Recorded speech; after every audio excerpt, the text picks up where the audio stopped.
2 Samuel chapters 13 through 15, from the King James Version, chapter 13. And it came to pass after this, that Absalom the son of David had a fair sister, whose name was Tamar, and Amnon the son of David loved her. And Amnon was so vexed, that he fell sick for his sister Tamar, for she was a virgin, and Amnon thought it hard for him to do anything to her. But Amnon had a friend, whose name was Jonadab, the son of Shimea David's brother, and Jonadab was a very subtle man. And he said unto him, Why art thou, being the king's son, lean from day to day? Wilt thou not tell me? And Amnon said unto him, I love Tamar, my brother Absalom's sister.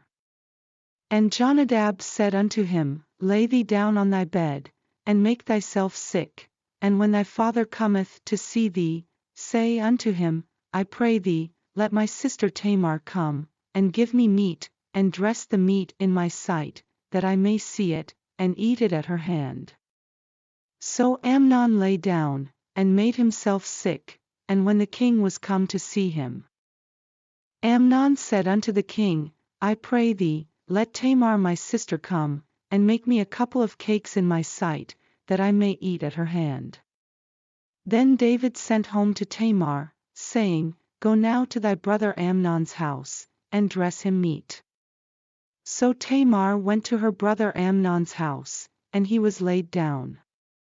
And she took flour, and kneaded it, and made cakes in his sight, and did bake the cakes. And she took a pan, and poured them out before him, but he refused to eat. And Amnon said, Have out all men from me. And they went out every man from him. And Amnon said unto Tamar, Bring the meat into the chamber, that I may eat of thine hand. And Tamar took the cakes which she had made, and brought them into the chamber to Amnon her brother. And when she had brought them unto him to eat, he took hold of her, and said unto her, Come lie with me, my sister. And she answered him, Nay, my brother, do not force me, for no such thing ought to be done in Israel, do not thou this folly. And I, whither shall I cause my shame to go? And as for thee, thou shalt be as one of the fools in Israel. Now therefore, I pray thee, speak unto the king, for he will not withhold me from thee. Howbeit he would not hearken unto her voice, but, being stronger than she, forced her, and lay with her. Then Amnon hated her exceedingly, so that the hatred wherewith he hated her was greater than the love wherewith he had loved her. And Amnon said unto her, Arise, be gone. And she said unto him, There is no cause, this evil in sending me away is greater than the other that thou didst unto me. But he would not hearken unto her. Then he called his servant that ministered unto him, and said, Put now this woman out from me, and bolt the door after her. And she had a garment of divers colors upon her, for with such robes were the king's daughters that were virgins apparelled.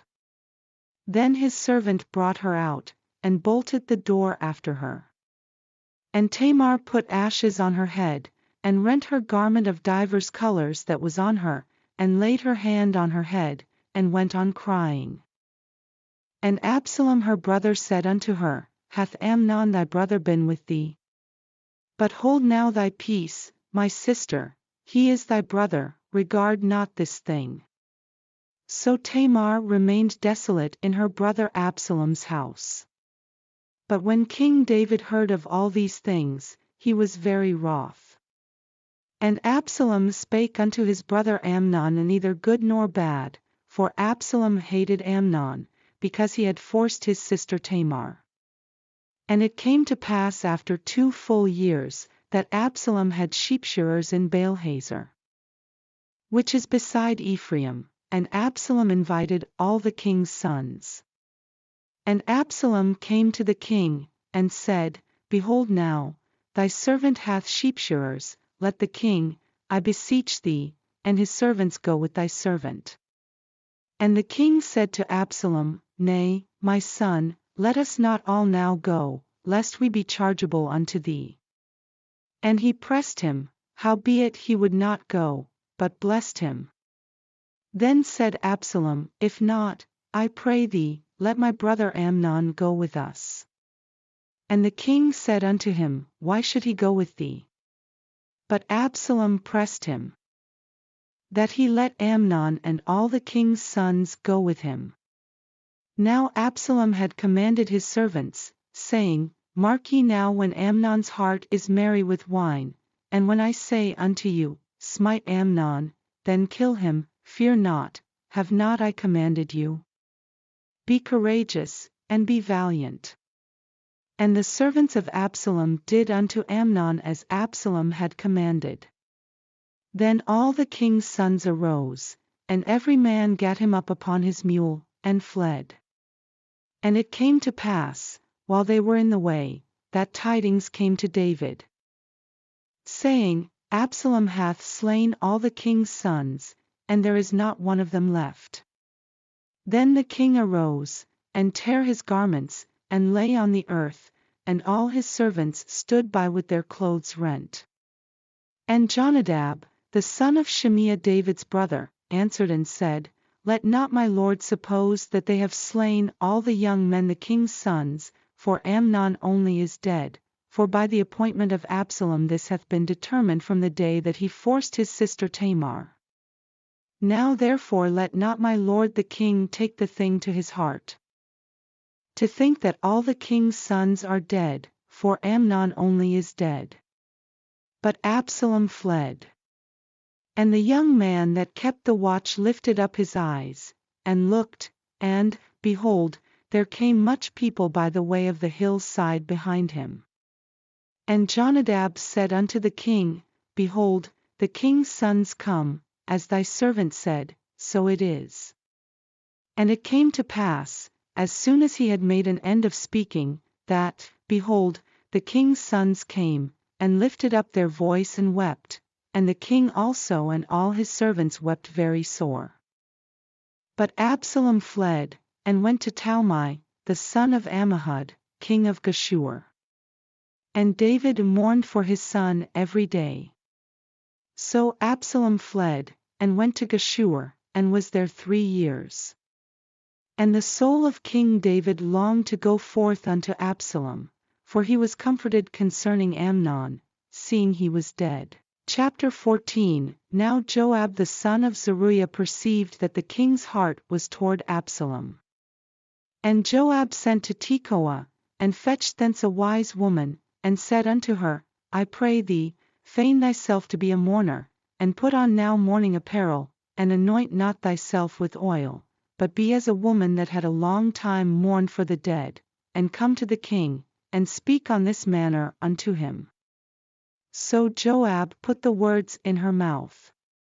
And when the woman of Tekoa spake to the king, she fell on her face to the ground, and did obeisance, and said, Help, O king. And the king said unto her, What aileth thee? And she answered, I am indeed a widow woman, and mine husband is dead. And thy handmaid had 2 sons, and they 2 strove together in the field, and there was none to part them, but the one smote the other, and slew him. And, behold, the whole family is risen against thine handmaid, and they said, Deliver him that smote his brother, that we may kill him, for the life of his brother whom he slew, and we will destroy the heir also, and so they shall quench my coal which is left, and shall not leave to my husband neither name nor remainder upon the earth. And the king said unto the woman, Go to thine house, and I will give charge concerning thee.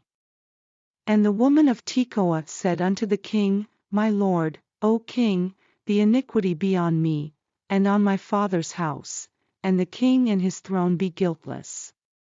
And the king said, Whoever saith aught unto thee, bring him to me, and he shall not touch thee any more. Then said she, I pray thee, let the king remember the Lord thy God, that thou wouldest not suffer the revengers of blood to destroy any more, lest they destroy my son. And he said, As the Lord liveth, there shall not one hair of thy son fall to the earth. Then the woman said, Let thine handmaid, I pray thee, speak one word unto my lord the king. And he said, Say on. And the woman said, Wherefore then hast thou thought such a thing against the people of God? For the king doth speak this thing as one which is faulty, in that the king doth not fetch home again his banished. For we must needs die, and are as water spilt on the ground, which cannot be gathered up again, neither doth God respect any person, yet doth he devise means, that his banished be not expelled from him. Now therefore that I am come to speak of this thing unto my lord the king, it is because the people have made me afraid, and thy handmaid said, I will now speak unto the king, it may be that the king will perform the request of his handmaid.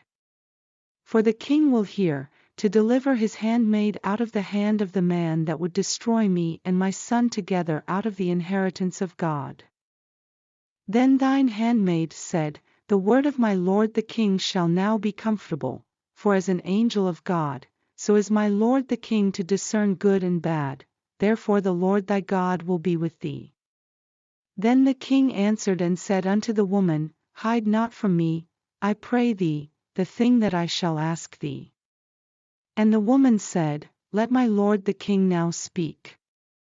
And the king said, Is not the hand of Joab with thee in all this? And the woman answered and said, As thy soul liveth, my lord the king. None can turn to the right hand or to the left from aught that my lord the king hath spoken, for thy servant Joab, he bade me, and he put all these words in the mouth of thine handmaid, to fetch about this form of speech hath thy servant Joab done this thing, and my lord is wise, according to the wisdom of an angel of God, to know all things that are in the earth. And the king said unto Joab, Behold now, I have done this thing, go therefore, bring the young man Absalom again. And Joab fell to the ground on his face, and bowed himself, and thanked the king. And Joab said, Today thy servant knoweth that I have found grace in thy sight, my lord, O king, in that the king hath fulfilled the request of his servant. So Joab arose and went to Geshur, and brought Absalom to Jerusalem. And the king said, Let him turn to his own house, and let him not see my face. So Absalom returned to his own house, and saw not the king's face. But in all Israel there was none to be so much praised as Absalom for his beauty, from the sole of his foot even to the crown of his head there was no blemish in him. And when he polled his head, for it was at every year's end that he polled it, because the hair was heavy on him, therefore he polled it, he weighed the hair of his head at 200 shekels after the king's weight. And unto Absalom there were born 3 sons, and 1 daughter, whose name was Tamar, she was a woman of a fair countenance. So Absalom dwelt 2 full years in Jerusalem, and saw not the king's face. Therefore Absalom sent for Joab, to have sent him to the king, but he would not come to him, and when he sent again the second time, he would not come. Therefore he said unto his servants, See, Joab's field is near mine, and he hath barley there, go and set it on fire. And Absalom's servants set the field on fire. Then Joab arose, and came to Absalom unto his house, and said unto him, Wherefore have thy servants set my field on fire?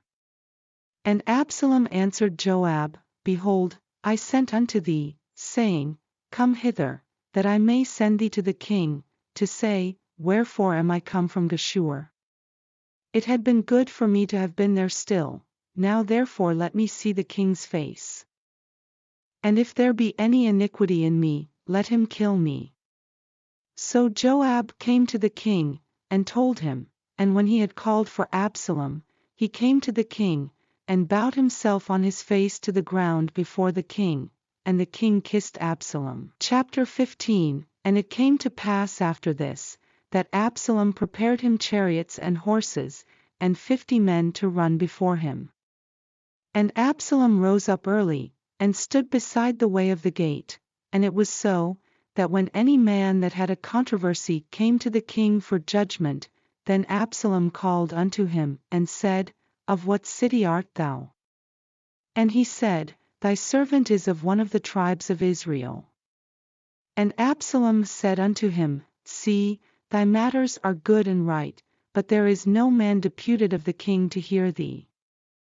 Absalom said moreover, O that I were made judge in the land, that every man which hath any suit or cause might come unto me, and I would do him justice. And it was so, that when any man came nigh to him to do him obeisance, he put forth his hand, and took him, and kissed him. And on this manner did Absalom to all Israel that came to the king for judgment, so Absalom stole the hearts of the men of Israel. And it came to pass after 40 years, that Absalom said unto the king, I pray thee, let me go and pay my vow, which I have vowed unto the Lord, in Hebron. For thy servant vowed a vow while I abode at Geshur in Syria, saying, If the Lord shall bring me again indeed to Jerusalem, then I will serve the Lord. And the king said unto him, Go in peace. So he arose, and went to Hebron. But Absalom sent spies throughout all the tribes of Israel, saying, As soon as ye hear the sound of the trumpet, then ye shall say, Absalom reigneth in Hebron. And with Absalom went 200 men out of Jerusalem, that were called, and they went in their simplicity, and they knew not anything. And Absalom sent for Ahithophel the Gilonite, David's counselor, from his city, even from Gilo, while he offered sacrifices. And the conspiracy was strong, for the people increased continually with Absalom. And there came a messenger to David, saying, The hearts of the men of Israel are after Absalom. And David said unto all his servants that were with him at Jerusalem, Arise, and let us flee, for we shall not else escape from Absalom, make speed to depart. Lest he overtake us suddenly, and bring evil upon us, and smite the city with the edge of the sword. And the king's servants said unto the king, Behold, thy servants are ready to do whatsoever my lord the king shall appoint. And the king went forth, and all his household after him. And the king left 10 women, which were concubines, to keep the house. And the king went forth, and all the people after him, and tarried in a place that was far off. And all his servants passed on beside him. And all the Cherethites, and all the Pelethites, and all the Gittites, 600 men which came after him from Gath, passed on before the king. Then said the king to Ittai the Gittite, Wherefore goest thou also with us? Return to thy place, and abide with the king, for thou art a stranger, and also an exile. Whereas thou camest but yesterday, should I this day make thee go up and down with us? Seeing I go whither I may, return thou, and take back thy brethren, mercy and truth be with thee. And Ittai answered the king, and said, As the Lord liveth, and as my lord the king liveth, surely in what place my lord the king shall be, whether in death or life, even there also will thy servant be. And David said to Ittai, Go and pass over. And Ittai the Gittite passed over, and all his men, and all the little ones that were with him. And all the country wept with a loud voice, and all the people passed over. The king also himself passed over the brook Kidron, and all the people passed over toward the way of the wilderness. And lo, Zadok also, and all the Levites were with him, bearing the ark of the covenant of God, and they set down the ark of God, and Abiathar went up, until all the people had done passing out of the city. And the king said unto Zadok, Carry back the ark of God into the city. If I shall find favor in the eyes of the Lord, he will bring me again, and shew me both it, and his habitation. But if he thus say, I have no delight in thee, behold, here am I. Let him do to me as seemeth good unto him. The king said also unto Zadok the priest, Art not thou a seer? Return into the city in peace, and your 2 sons with you, Ahimaaz thy son, and Jonathan the son of Abiathar. See, I will tarry in the plain of the wilderness, until there come word from you to certify me. Zadok therefore and Abiathar carried the ark of God again to Jerusalem, and they tarried there. And David went up by the ascent of Mount Olivet, and wept as he went up, and had his head covered. And he went barefoot, and all the people that was with him covered every man his head, and they went up, weeping as they went up. And one told David, saying, Ahithophel is among the conspirators with Absalom. And David said, O Lord, I pray thee, turn the counsel of Ahithophel into foolishness. And it came to pass, that when David was come to the top of the mount, where he worshipped God, behold, Hushai the Archite came to meet him with his coat rent, and earth upon his head, unto whom David said, If thou passest on with me, then thou shalt be a burden unto me, but if thou return to the city, and say unto Absalom, I will be thy servant, O king, as I have been thy father's servant hitherto, so will I now also be thy servant, then mayest thou for me defeat the counsel of Ahithophel. And hast thou not there with thee Zadok and Abiathar the priests? Therefore it shall be, that what things soever thou shalt hear out of the king's house, thou shalt tell it to Zadok and Abiathar the priests. Behold, they have there with them their 2 sons, Ahimaaz Zadok's son, and Jonathan Abiathar's son, and by them ye shall send unto me every thing that ye can hear. So Hushai David's friend came into the city, and Absalom came into Jerusalem.